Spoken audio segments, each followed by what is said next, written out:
As rumors fly around the chambers, Gowdy snuffs them out with these 5 words by us4trump.com.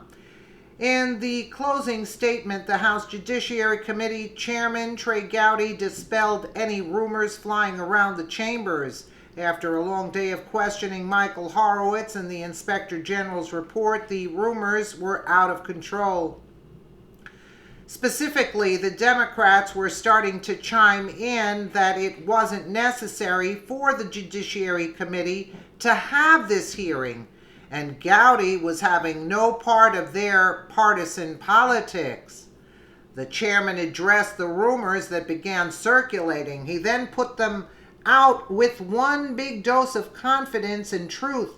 And Gowdy is right. It's true. The American people deserve to believe in the highest law office of the land. Gowdy responds directly to Horowitz and to the growing talk that the hearing was not necessary. He says there is nothing more important and nothing is ever more urgent than us having confidence in our justice system. Let's take a listen to Gowdy. But if they're not going to do anything about anything, then why have the hearing if nobody gets prosecuted? I will apologize to no one. Let's take a listen to Gowdy. I'll just say this quickly, Mr. Horowitz. It's been a long day. There are many important and many would argue, including me, urgent issues facing our country today. Some of them have been alluded to today.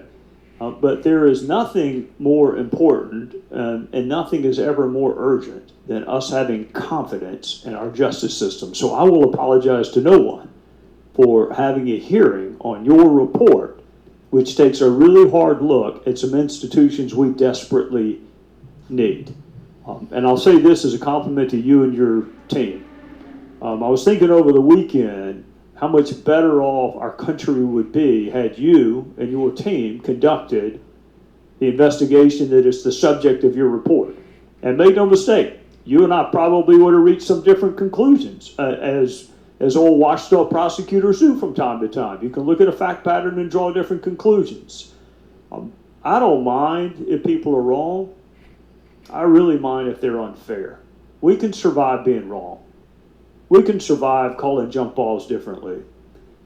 I'm not going to make it if our system is perceived as being biased and unfair. So, thank you for your work. I know it took a long time, but as you correctly noted, some of the information that my colleagues found most probative came towards the end. So it's a good thing that you did not succumb to all of our pressures and wrap this thing up before its natural chronology. And we wish you the same objectivity and fact centricity that you showed in this investigation with the others.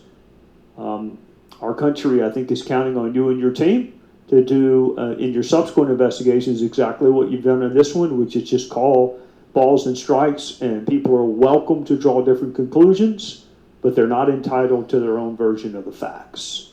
With that, to you and your team, thank you. We're adjourned. Do you agree with Trey? No. Was there bias in the Inspector General's reports? The report, yes. Can Horowitz live with being wrong? Oh, he can live with being wrong, but the American people are sick and tired of it. So if this was just a dog and pony show, yeah, maybe the liberals are right. If nobody's going to be held accountable for anything, so he did the report, there was no bias, so now the liberals are saying, there was no bias, there shouldn't have been an investigation to begin with.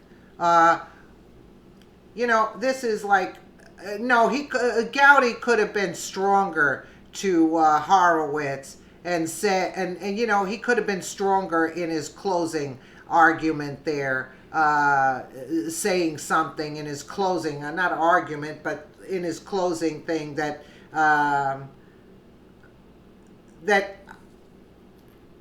don't believe Horowitz. It was a watered down IG report. I mean, what else can you say about it? It was watered down, and we know Rosenstein made sure of it.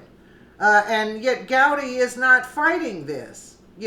I don't know. Let me know what you guys think in the comments below. And again, thank you so much for watching.